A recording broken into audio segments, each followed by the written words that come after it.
Hello guys, Arash Salehi is here and today I want to talk about Zbrush pros and cons with you guys. As you know, nothing is perfect and everything has its own advantages and disadvantages. Zbrush is a great sculpting software that it has phenomenal and great features for sculpting, and basically I call it the number one sculpting software in the world. The other great things that Zbrush has is the texturing part of that. Basically, there are some artists out there that they do their texture painting of their characters inside of Zbrush and they don't take it to the other texture painting software because of its great features. Zbrush can handle high poly meshes that they have over the millions polys, and it helps to the artist to sculpt micro and tiny details on the surface of the objects. Z-Sphere is a great feature in Zbrush that helps you to build up the skeleton of your character real fast, and after that turn it to a base mesh to use it later for with Dynamesh or add the subdivision level to that. Dynamesh is a feature in Zbrush that helps you to automatically generate the mesh and keep the density of the mesh consistent in different parts of the mesh. For example, you are sculpting a torso and after that you want to pull out the arms out of that. When you're pulling out, the mesh gets stretched, but when you're done with pulling out and basically the length of, and you're okay with the length of the arm when you extrude it out, immediately when you use the Dynamesh, it remesh it for you and at subdivision level in that area that you just pulled out. Subdivision levels, basically, as it says, you have different subdivision levels for a mesh you can have, and you can have both the low res mesh and the high res mesh at the same place, and at the, you can basically go through that and switch between them. That's really cool feature. Texture painting without UV.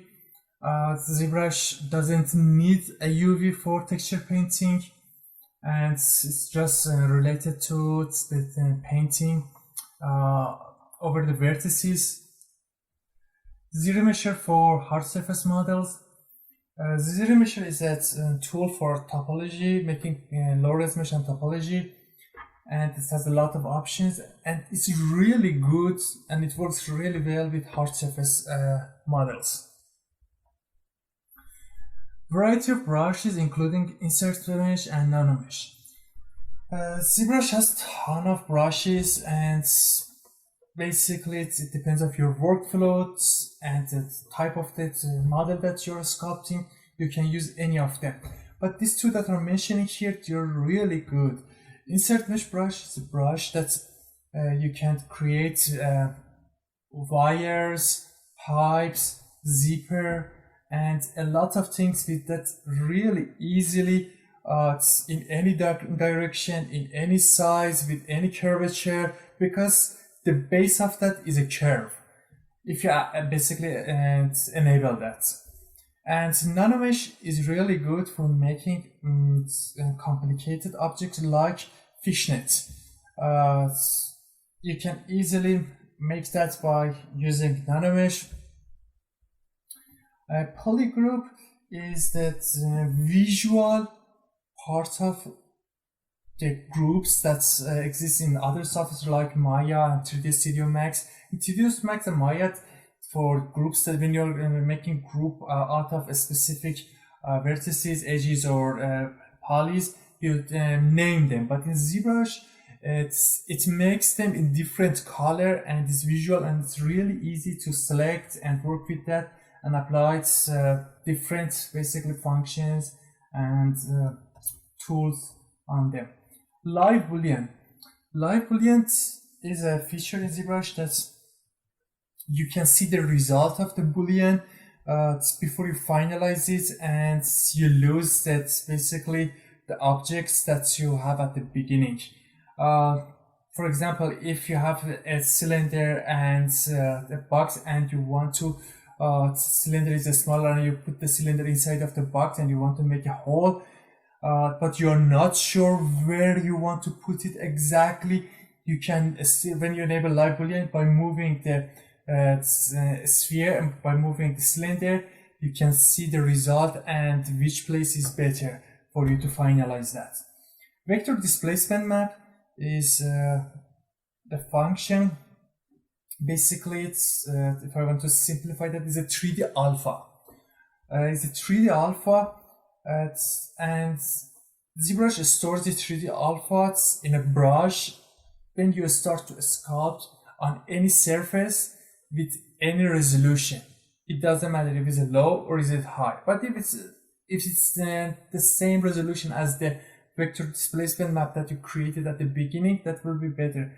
For example, you want to grow mushrooms from the ground. When you create a vector displacement map of a mushroom separately, you can later add mushrooms in a surface with a variety of size, and basically it looks more random and natural, and it makes your job much easier. Okay, let's go to the cons.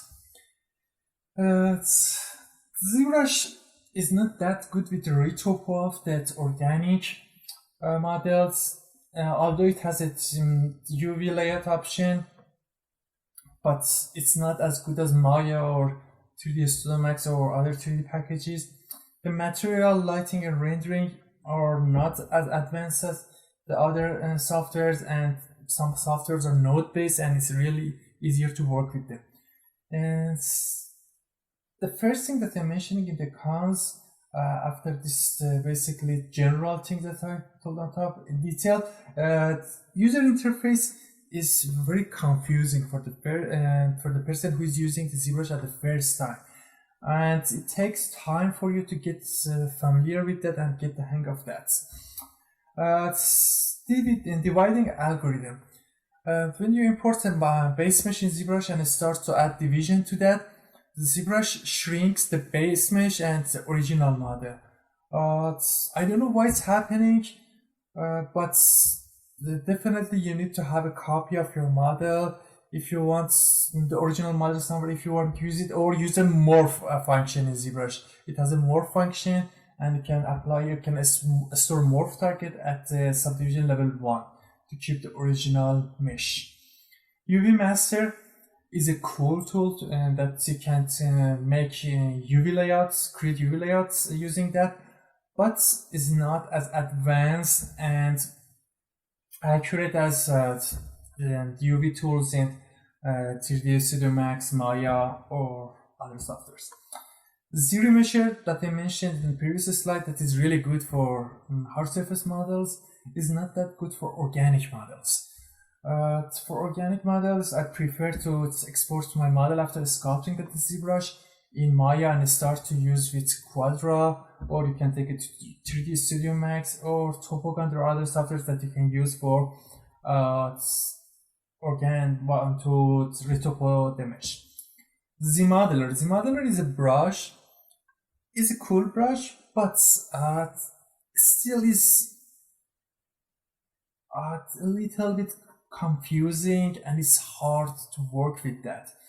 It's really good for a hard surface, but I wish it was a little bit easier to work with that. For example, you need to hover over exactly on edge or vertex, or basically it's poly to and hit the space to basically see the options that you have and the comments related to that elements. It's not the same as Maya or 3D Studio that you can simply click on the vertex or edge or poly and you see the comments and the tools related to them. But material and lighting, as I mentioned, material is not node-based and lighting is not that advanced as other softwares, and it's a little bit tricky to work with that. And rendering, ZBrush has its own basically, but there is a button inside of ZBrush that there is a bridge and give you the option to send it to Keyshot and render it in Keyshot. ZBrush rendering is good for sometimes these really quick presentations, but if you want to have a camera animation and add very basically high quality renders, you need to take it either in Keyshot, Maya, or 3D Studio Max. At the end, ZBrush is an awesome software for sculpting and I love it, but for some features and some stuff I prefer to take my model outside of the ZBrush, apply some functions to that, for example retopo it, create a UV layouts, and if I need, again, bring it back to add details, and after that export it to do the rendering, material, and lighting. Thank you so much and have a good day.